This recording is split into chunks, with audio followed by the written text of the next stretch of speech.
What if the safest choice you ever make is the one that wasn't supposed to matter? Yet it becomes a confession, terrifying and real. That question stayed with me, and this story is the answer. Janet Johnson's fingers ached as she pressed the elevator button for the 42nd floor. The digital clock above the doors blinked 6:47 a.m., and exhaustion clung to her like a second skin. She'd just finished a 12-hour shift at Memorial Hermann Hospital, emptying bedpans, restocking supplies, anything the nurses needed, and her nursing school textbooks still sat unopened in her backpack. Pharmacology exam in 3 days. She'd study after this cleaning job. Maybe. The elevator doors whispered open to reveal the penthouse hallway, all marble floors and recessed lighting that cost more than her yearly tuition. She pulled her natural curls tighter into their work bun, smoothed down her tailored black pants, and retrieved the key from her pocket. In 6 months of cleaning Dennis Williams' penthouse, she'd never once met the man. He was always traveling, always working, always somewhere that wasn't Houston. His assistant sent her payment like clockwork. It was the easiest job she'd ever had. Janet unlocked the door and stepped into the expansive foyer, her sneakers silent on the Italian tile. The floor-to-ceiling windows showcased Buffalo Bayou below, the water catching the early morning sun like scattered diamonds. She'd never get used to this view, but something was different today. Voices, laughter, her heart seized. Janet froze. Grocery bag of cleaning supplies clutched against her chest. In 6 months, the penthouse had always been empty. Silent, hers to clean in solitary peace. She should leave. Come back later. But before she could retreat, a woman's voice called out. "Dennis, darling, is that you?" Janet's mouth went dry. An elegant white woman emerged from the kitchen. Mid-60s, pearls at her throat, silver blonde hair styled in soft waves.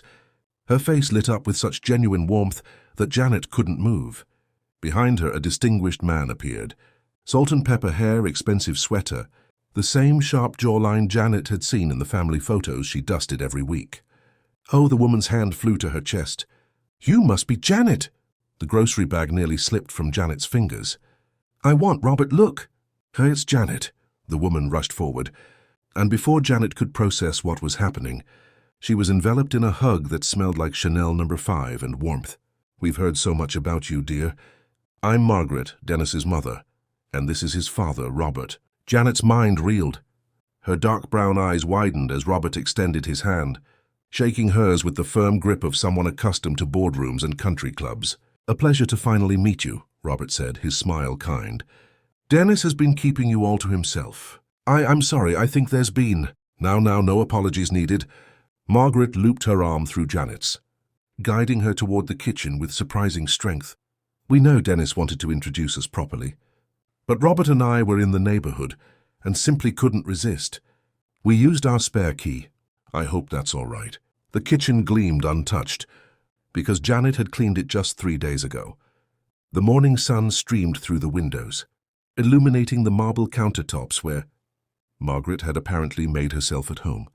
Coffee brewed in the expensive machine Janet had never dared touch. Croissants sat arranged on a plate.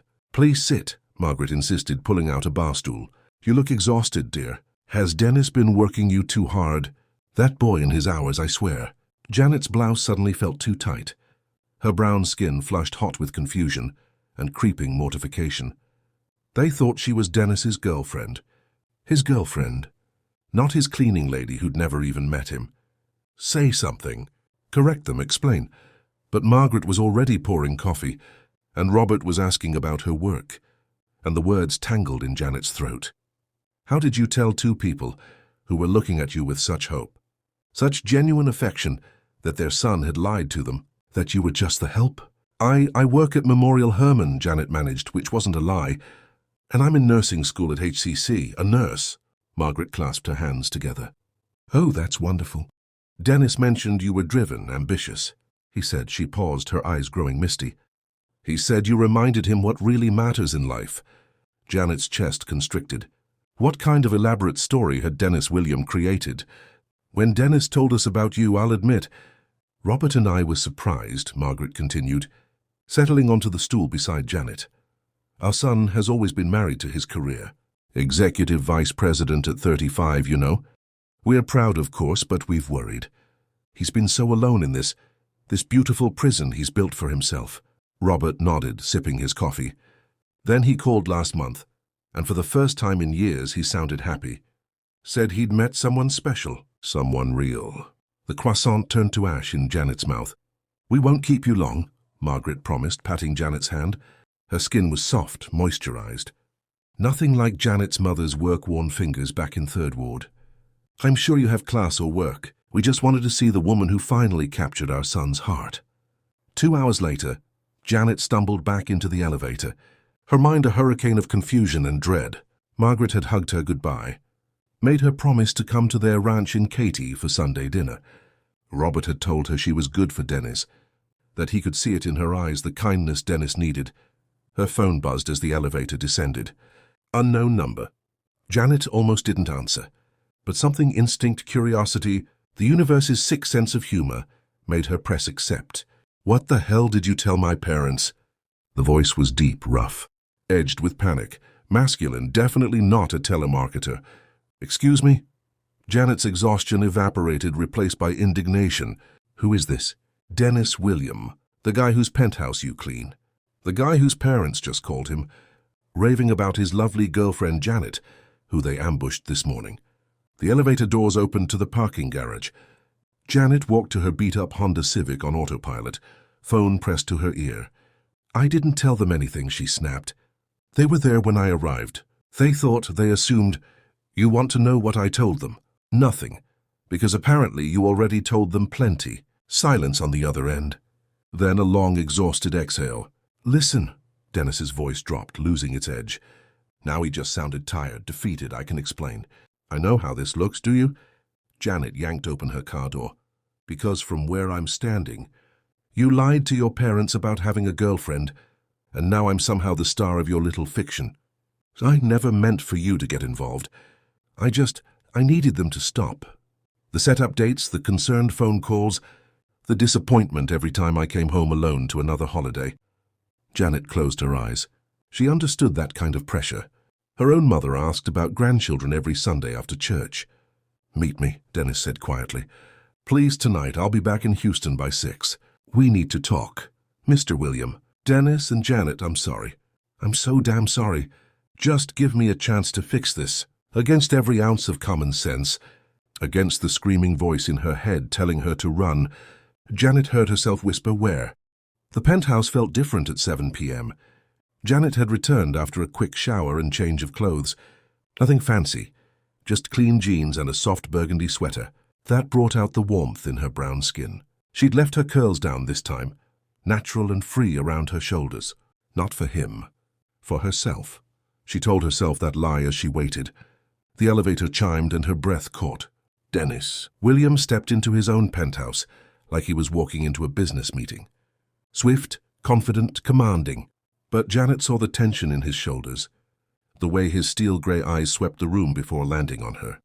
He was taller than she'd imagined, 6'2" maybe, with sandy brown hair that looked like he'd been running his hands through it during the flight. His jaw was sharp, dusted with stubble that suggested he'd skipped his usual grooming routine. The expensive navy suit fit him perfectly, but he'd loosened his tie, and something about that small surrender made him seem almost human. He was beautiful in the way that powerful men often were, all edges and intensity and barely contained energy. Janet. Her name sounded different in his voice, lower, rougher than on the phone. "Mr. William."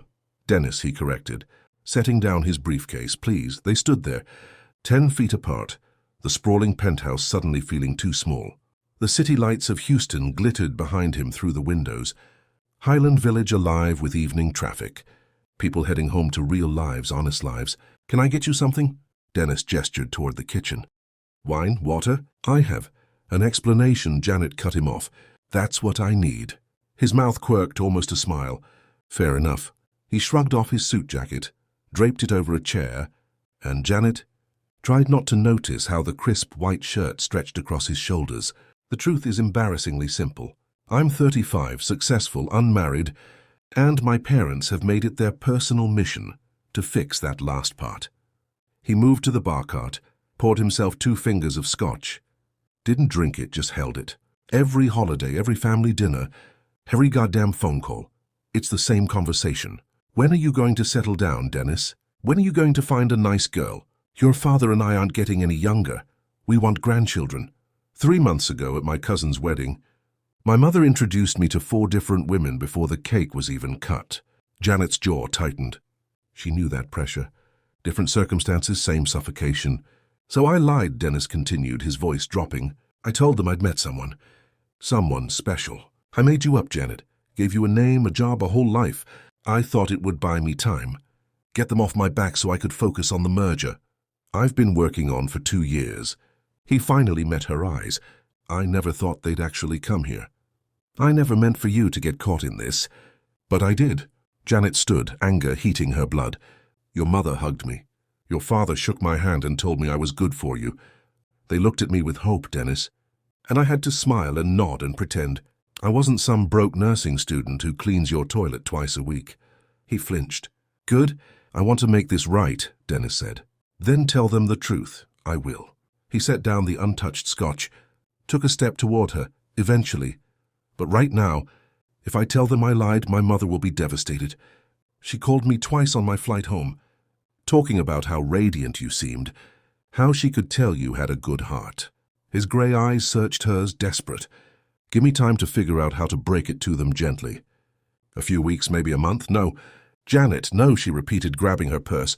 I'm not going to be part of your cover story. Find someone else to play pretend with. Wait. Dennis moved faster than she expected, positioning himself between her and the elevator. Not touching, not threatening, just present. What if I paid you? Janet's laugh was sharp, bitter. You think this is about money? Isn't everything? The words came out harsher than he intended. He softened. I'm sorry. That was look. I know what it's like to need something badly enough to compromise. I know about the student loans, Janet, the part-time cleaning jobs, working overnight shifts at the hospital while trying to maintain a 3.8 GPA, her eyes narrowed. You investigated me. My assistant does background checks on everyone who has access to my home. It's nothing personal. But the way he said it felt personal. You're working yourself to death to become a nurse. Let me help. I don't need your charity. It's not charity. It's a business arrangement. Dennis's voice took on that boardroom edge, the one that probably closed million-dollar deals. 6 months. Pretend to be my girlfriend. Attend some family dinners. A few company events. Smile for photographs. In exchange, I'll pay off your nursing school tuition in full. Cover your rent so you can quit the cleaning jobs. Give you a monthly allowance for expenses. Janet's heart hammered against her ribs. Her student loan sat at $63,000. Her rent was $800. A month for a studio in a building where the AC barely worked. Her mother needed help with medical bills. You're insane, she whispered. I'm desperate, Dennis corrected. And unless I'm reading this wrong, so are you. He was. Janet thought of her pharmacology textbook still unopened, of her mother's voice on the phone last week. Baby, don't worry about me. You focus on school. Of the electricity bill she'd had to choose over groceries. This is wrong, she said, but her resolve was crumbling. Dennis must have sensed it because his voice gentled. 6 months, Janet. We attend events together. I introduce you as my girlfriend. We make it convincing enough that my parents stop worrying. Then we stage a clean breakup. No drama, no hard feelings. You walk away debt-free with enough savings to focus solely on becoming the nurse you're meant to be. And what do you get? Peace. Time to focus on my career, without the constant pressure to couple up and settle down. He studied her face. Freedom from expectations. Janet looked at him, really looked. Saw past the expensive suit and the sharp jawline to the loneliness underneath. The same loneliness she felt every night in her empty studio. Too tired to do anything but collapse. We'd need rules, she heard herself say. Boundaries. Something flickered in Dennis's eyes. Relief, of course. We can draw up a contract. My attorney. No attorneys, just us. Janet stepped closer, chin raised. No touching unless absolutely necessary for appearances. No spending the night. No feelings. This is business. Purely business, Dennis agreed, extending his hand. Do we have a deal, Janet Johnson? She stared at his hand. Strong fingers calloused despite the wealth. A working man's hands in a rich man's world. God help her. Janet clasped his hand. The touch sent electricity up her arm, warm and dangerous and undeniable. 6 months, she said firmly. Then I'm out. 6 months, Dennis echoed. Neither of them let go. Outside, Houston glittered with possibility and peril. Inside, two strangers had just made a deal with the devil. Or maybe with destiny. 3 weeks into their arrangement, Janet learned that Dennis William took his coffee black, hated small talk, and had a scar above his left eyebrow from a childhood bicycle accident. She learned he'd wanted to be an architect, before his father convinced him business was more practical, that he donated anonymously to 3 children's hospitals. That loneliness lived in his eyes when he thought no one was watching. She wasn't supposed to notice, wasn't supposed to care, but she did. You're fidgeting, Dennis murmured at the charity gala, his hand settling on the small of her back. The emerald silk gown he'd sent her fit perfectly. He'd somehow known her exact size without asking. His touch burned through the fabric. I don't belong here, Janet whispered, watching Houston's elite mingle beneath crystal chandeliers at the Corinthian. You belong anywhere you decide to be. His fingers pressed gently against her spine. Head up, shoulders back. You're brilliant, beautiful, and working towards saving lives. These people shuffle money. You tell me who has more value. The conviction in his voice steadied her. It shouldn't have, but it did. They moved through the crowd, and Janet noticed something. Dennis was different with her. The corporate mask he wore for everyone else would slip when he looked at her. His smiles became real. His laugh, rare and rough and genuine, only emerged when she whispered sarcastic observations about the pompous guests. Mr. Henderson just compared his yacht to his masculinity. She murmured during dinner. I need you to keep a straight face. Dennis's shoulders shook with suppressed laughter. Under the table, his hand found her knee just for a moment and squeezed. You're terrible. You love it, she said without thinking. Their eyes met. The word love hung between them, dangerous and electric. Dennis's thumb traced a small circle on her knee before he pulled away. Yeah, he said quietly, I do. 2 months in, the shift happened in increments. Small surrenders neither acknowledged. Janet started staying later at the penthouse after cleaning. Not cleaning anymore, just existing in his space. She'd study on his couch, surrounded by medical textbooks. And Dennis would come home to find her there. He stopped being surprised, started looking forward to it. You don't have to keep cleaning, he told her one evening, loosening his tie as he found her organizing his bookshelf. That's not part of our arrangement anymore. I know. Janet tucked a curl behind her ear. But you alphabetized your fiction and grouped your non-fiction by color. Which is insane. Who does that? Someone with organizational standards. Someone with control issues, she corrected, reshuffling his books properly.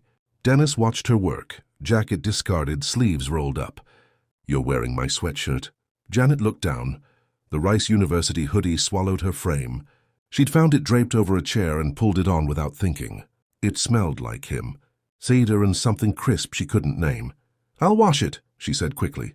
Keep it. His voice was rough. Looks better on you anyway. The air thickened. Janet's hands stilled on the books. When she turned, Dennis was closer than she'd realized. Gray eyes dark with something that made her breath catch. We should order dinner, he said, not moving. We should, Janet agreed, not moving either. Neither of them reached for a phone. The moment stretched, taut as a wire. Dennis's eyes dropped to Janet's mouth, then back up. She saw him warring with himself, want versus control, desire versus the careful boundaries they'd drawn. Thai food, he finally said, voice rough. From that place on Westheimer you like. Okay, Janet breathed. He ordered. They ate sitting on opposite ends of the couch, a careful 3 feet between them, but their eyes kept meeting, and the silence felt louder than words. It became their routine. Janet would stay after her shifts, claiming she studied better in his penthouse than her cramped studio. Dennis would come home earlier than he had in years, telling himself it was coincidence. They'd order dinner, sit on opposite ends of the couch, and pretend the air between them wasn't crackling with everything they weren't saying. One evening, Janet fell asleep over her pharmacology notes, highlighter still in her hand.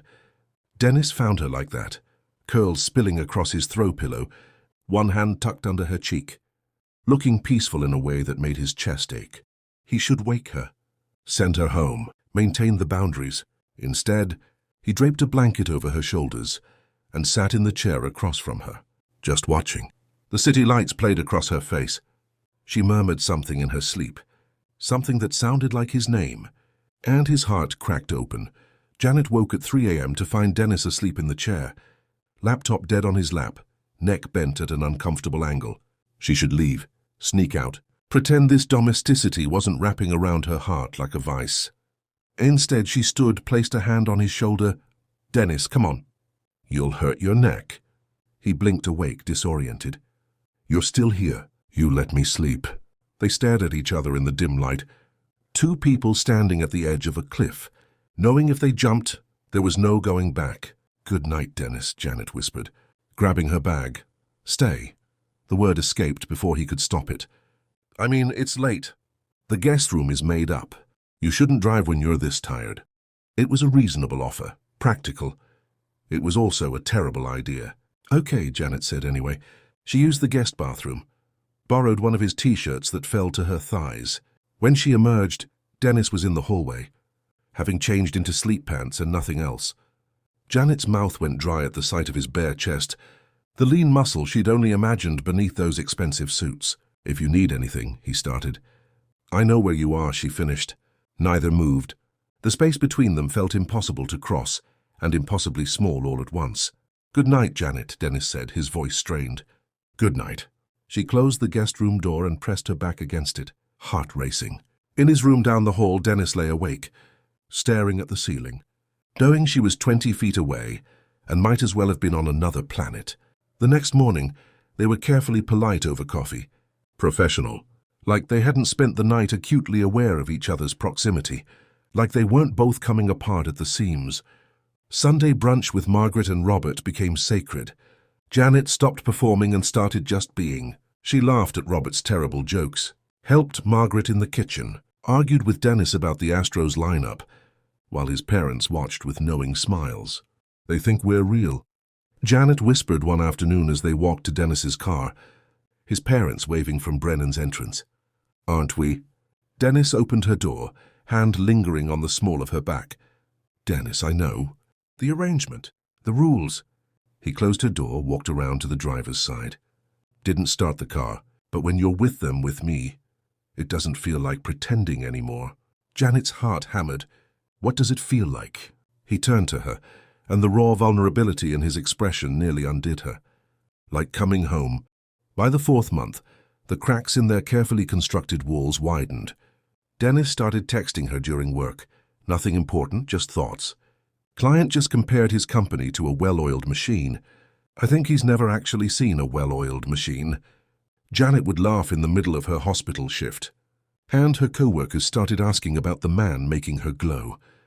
He brought her coffee at 2 a.m. when she was drowning in pathophysiology. Sat across from her, laptop open but forgotten, just watching her study with an expression that made her pulse race. "Why nursing?" he asked one night, breaking their comfortable silence. Janet looked up, surprised. They'd kept things surface level, safe. "My grandmother. She had a stroke when I was 12. The nurse who cared for her. She made Gran's last days bearable. Dignified. I wanted to be that person for someone else." Dennis's throat worked. "My brother died when I was 8. Leukemia. The nurses at MD Anderson. They were the only ones who didn't treat him like he was already gone. They made him laugh even when he was so sick he could barely speak." Janet's chest constricted. "Dennis, I didn't know." "No one does. Except my parents." He met her eyes. "And now you." The trust implicit in that confession shattered something between them.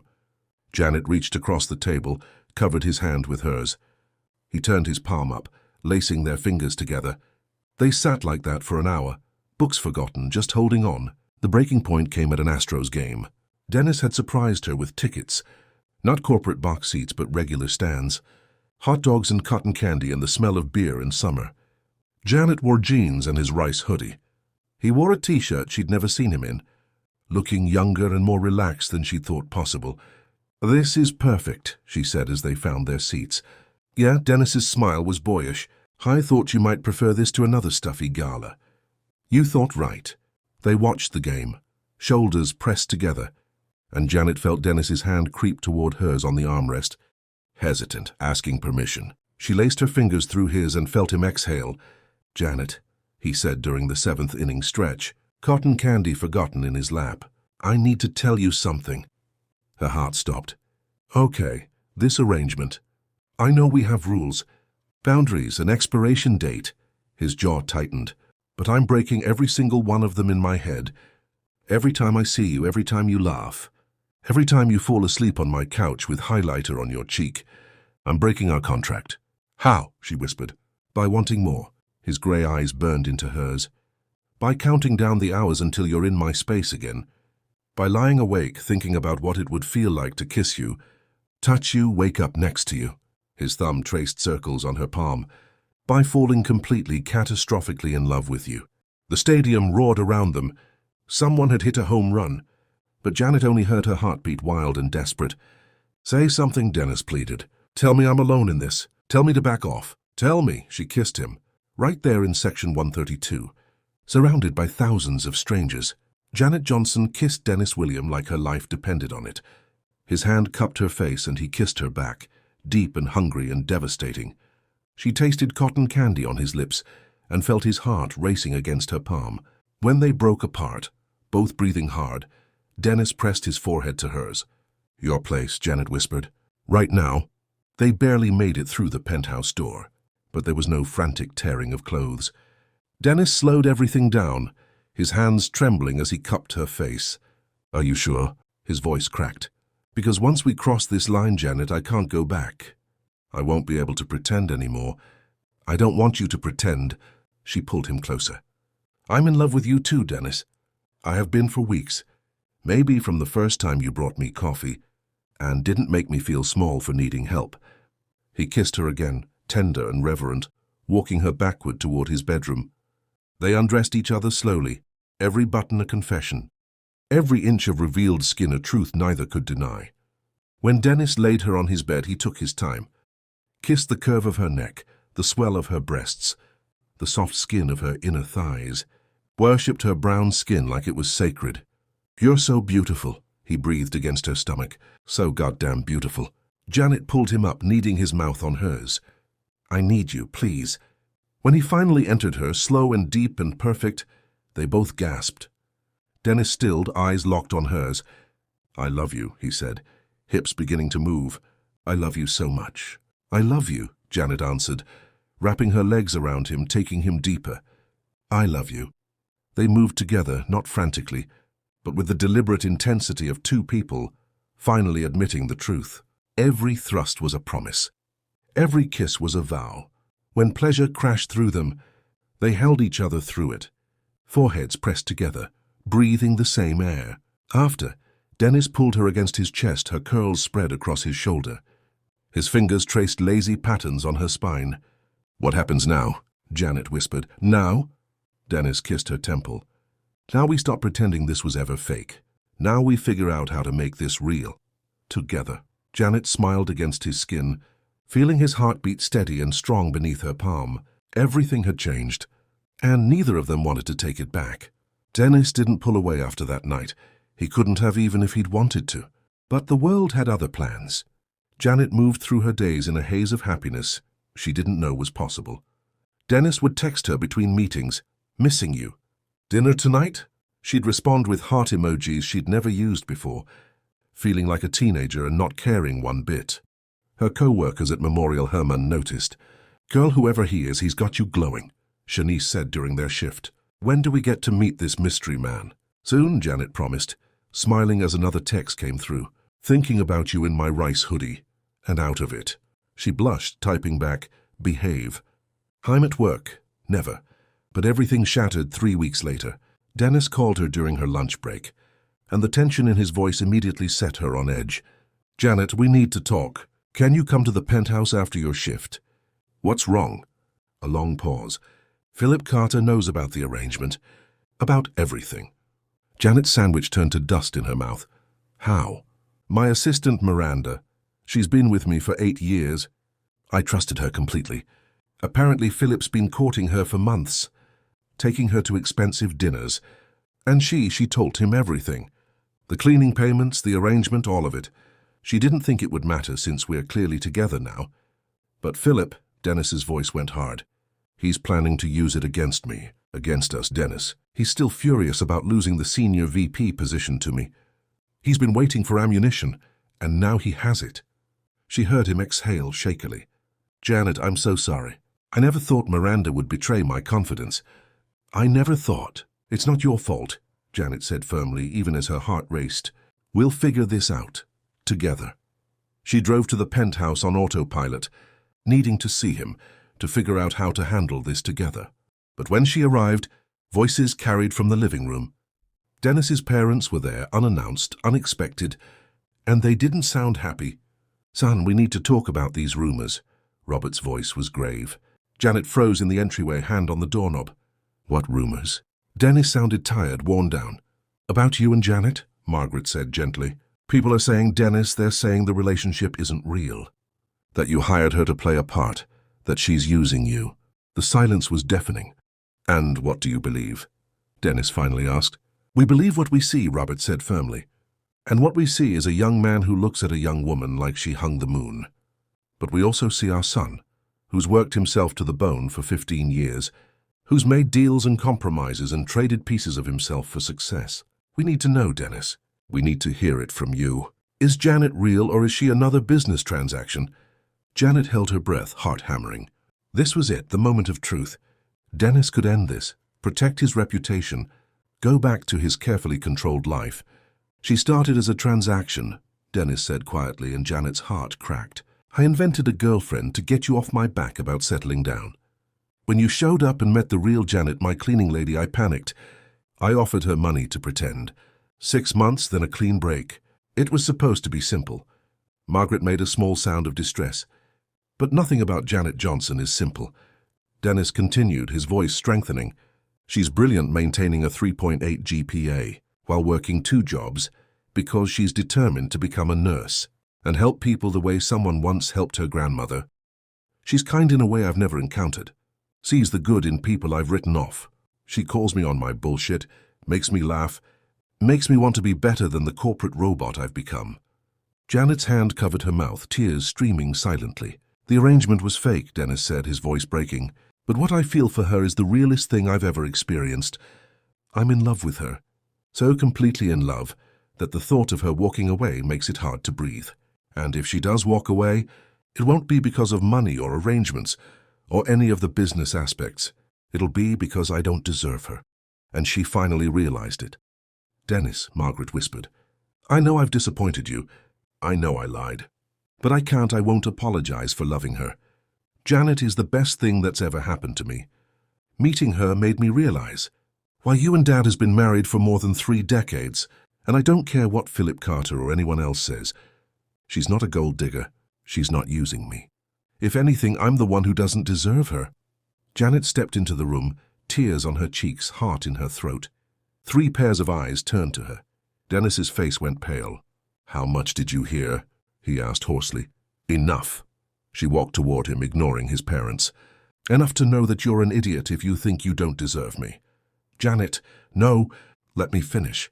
She stopped in front of him, close enough to see the fear and hope warring in his grey eyes. I heard what Philip said. About how I'm just your cleaning lady, how this is all calculated, how I'm probably in it for the money. And you know what broke my heart? Not what people are saying about me, but knowing they might poison what we have. Knowing the truth of how we started might destroy what we've become. Dennis's hands clenched at his sides. I'm sorry. God, Janet, I'm so sorry. I never meant, I know. She took his face in her hands, forcing him to see her. I know how this started, but I also know how it feels when you look at me. How it feels when you bring me coffee at 2 a.m. and sit with me while I study. How it feels when you kiss me, like I'm the only thing in the world that matters. Her voice broke. I love you, Dennis William. Not your money, not your penthouse, not the arrangement. You, the man who wanted to be an architect, but chose business to make his father proud. The man who donates to children's hospitals because he lost a brother. The man who's so terrified of being vulnerable that he hides behind work and control and carefully constructed walls. I'm working on that, Dennis whispered, his hands coming up to cover hers. With you, I'm trying. I know you are. Janet smiled through her tears. So stop trying to protect me from rumors and gossip and other people's opinions. Stop deciding what I can handle. We're in this together now, remember? Dennis pulled her into his arms, burying his face in her curls. I love you. I love you so much. I know, she breathed against his chest. I heard you tell your parents. Her throat cleared. They'd both forgotten Margaret and Robert were still there. Margaret was crying, Robert's arm around her shoulders. But both were smiling. Well, Robert said gruffly, I think that settles the question of whether this is real. I'm sorry we lied, Dennis said, not letting go of Janet. I'm sorry I lied. But I can't be sorry for how it led me to her. Good, Margaret said firmly, because that would be a waste of a perfectly good love story. She crossed to them, pulled them both into a hug. You fight for her, Dennis. And Janet, darling, you keep calling him on his nonsense. God knows he needs it. Robert joined the embrace. Welcome to the family, Janet, officially this time. The rumors didn't disappear overnight. Philip Carter continued his campaign, but it lost steam when Dennis and Janet showed up to company events, more in love than ever. When colleagues saw how Dennis looked at her, how she grounded him. When Margaret and Robert made a point of introducing Janet as our future daughter-in-law at every opportunity, Janet stopped caring what strangers thought. She had Dennis, had his family, had a future she was building with her own hands, nursing degree almost complete, debt-free thanks to the arrangement that had become so much more. 6 months later, Dennis planned an elaborate proposal at Eleanor Tinsley Park. During Freedom Over Texas, he had a photographer, musicians, a choreographed moment. But when the time came, standing there with Janet in his rice hoodie and jeans, watching her face light up at the fireworks, the script went out the window. Marry me, he blurted, fumbling for the ring box in his pocket. Janet turned to him, startled. What? I had this whole speech planned. About how you changed my life, made me believe in something beyond profit margins and quarterly reports.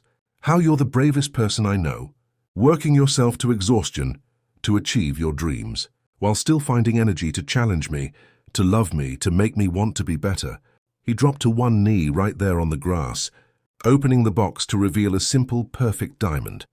But all I can think is that I want forever with you, Janet Johnson. I want every morning and every night. I want to watch you become the incredible nurse you're meant to be. I want to build a life that's messy and real, and nothing like the carefully controlled existence I had before you. Janet was already crying, already nodding. Yes, yes, of course, yes. He slid the ring on her finger and stood, lifting her off her feet as she wrapped her legs around his waist. They kissed while fireworks exploded overhead, and Janet thought about how perfect it was, that something so beautiful came from something so broken. I love you, she whispered against his lips.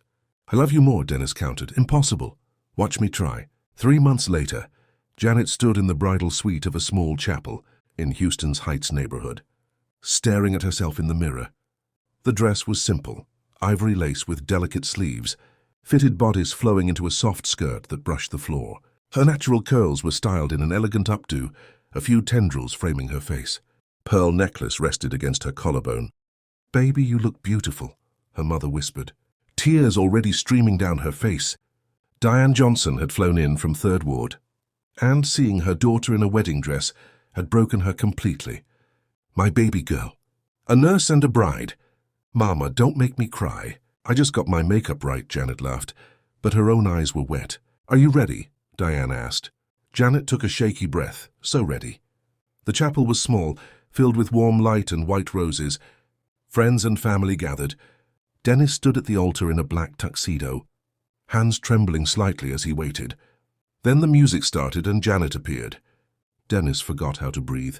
She walked toward him, no dramatic train, no veil obscuring her face. Just Janet in an elegant ivory lace dress, her dark eyes locked on his and shining with unshed tears. When she reached him, he took her hands and they were both shaking. Hi, she whispered. Hi, he whispered back, thumb tracing circles on her palm like he always did. The pastor spoke about love and commitment, but Dennis barely heard the words. He was too focused on Janet, the way she bit her lip to keep from crying, the way she squeezed his hands like an anchor, the way she looked at him like he was her whole world. When it came time for vows, Dennis went first, voice rough with emotion. Janet, you walked into my life when I'd convinced myself I didn't need anyone. You saw past the walls I'd built, challenged me to be more than my job title, and loved me even when I was too scared to love you back. I promise to never stop choosing you, to support your dreams as fiercely as you support mine, and to build a life with you that's messy and real and full of love. You're my home. Janet's tears spilled over. She took a shaky breath, squeezing his hands tighter. Dennis, our story didn't start the way stories are supposed to start. But maybe that's what makes it ours. You gave me a chance when I needed one. But more than that, you gave me yourself, flaws and fears and all. I promise to call you on your nonsense, to stand by you at all times, to remind you that life is more than quarterly reports. I promise to love you fiercely, honestly, forever. You're my heart. Dennis's grey eyes were wet, his throat tight. He'd never felt more vulnerable, more seen, more loved. I now pronounce you husband and wife, the pastor said. You may kiss your bride. Dennis pulled Janet to him, one hand cupping her face, the other wrapping around her waist. He kissed her like he'd been waiting his whole life for this moment. Tender and deep and full of promise. Janet's arms circled his neck, and she kissed him back with everything she had. When they broke apart, both breathless, Dennis pressed his forehead to hers. Mrs. William, he whispered. Mr. William, Janet whispered back, smiling through happy tears. He kissed her again, softer this time, and she laughed against his lips, pure joy. They walked down the aisle hand in hand, and Dennis couldn't stop looking at her. His wife, the woman who'd started as a business arrangement and became his everything. I love you, he said as they stepped outside into Houston's sunshine. I love you more, Janet countered. The same argument they'd had since the beginning. Impossible, Dennis said, pulling her close. Watch me try, she whispered and kissed him again. 5 years later, the house in River Oaks was chaos incarnate. Dennis chased their 3-year-old daughter Lily through the living room, while 4-year-old twin boys, Marcus and Dylan, built what they claimed was a rocket ship out of couch cushions. Janet watched from the porch swing, hand resting on her swollen belly. Baby number 4, another girl, due in 6 weeks. She was still in her scrubs from her shift at Texas Children's Hospital, where she'd recently made head nurse of pediatrics. Dennis caught Lily, swooped her up squealing with laughter, then noticed Janet watching. His whole face softened. The same look he'd given her that first night they'd made love. The same look he gave her every single day. He settled Lily with her brothers and crossed to the porch, sinking onto the swing beside Janet. His hand found hers automatically, fingers lacing together like they'd done 1,000 times before. Tired, he asked, thumb tracing circles on her palm. Exhausted, Janet admitted, but happy. Dennis kissed her temple, free hands settling on her belly. The baby kicked and they both smiled. Remember when you were just my cleaning lady, he murmured. Remember when you were just some corporate robot I'd never met, Janet countered. Best arrangement I ever made. Best risk I ever took. They sat in comfortable silence, watching their children play. The Houston sunset, painting the sky in shades of orange and pink. Inside, the house they'd built together held photographs from their small wedding. Margaret's pecan pie recipe framed in the kitchen. Dennis's architecture sketches finally brought out of storage and displayed proudly. Do you ever regret it? Dennis asked quietly. How we started? The lies, the arrangement, all of it? Janet turned to him, cupped his face in her hand. Not for a single second, because it brought me here. To you, to them, to this life we've built from broken pieces and second chances. Dennis leaned in, kissed her slow and deep and full of promise. I love you, Janet William. I love you too, she smiled against his lips. Even when you reorganize my medical textbooks by color. That was one time. It was last week, semantics. Their laughter mingled with their children's shrieks of joy. And somewhere in the middle of the beautiful chaos, 2 people who'd started with a lie had found the truest love either had ever known. If this story found you at the right moment, thank you for listening. Maybe the safest choice isn't safe at all. Maybe it's brave. If you felt something, stay subscribe. Share it with someone who needs a reminder that love can start anywhere and still become everything. I'll see you in the next one. Vintage Mike Tales.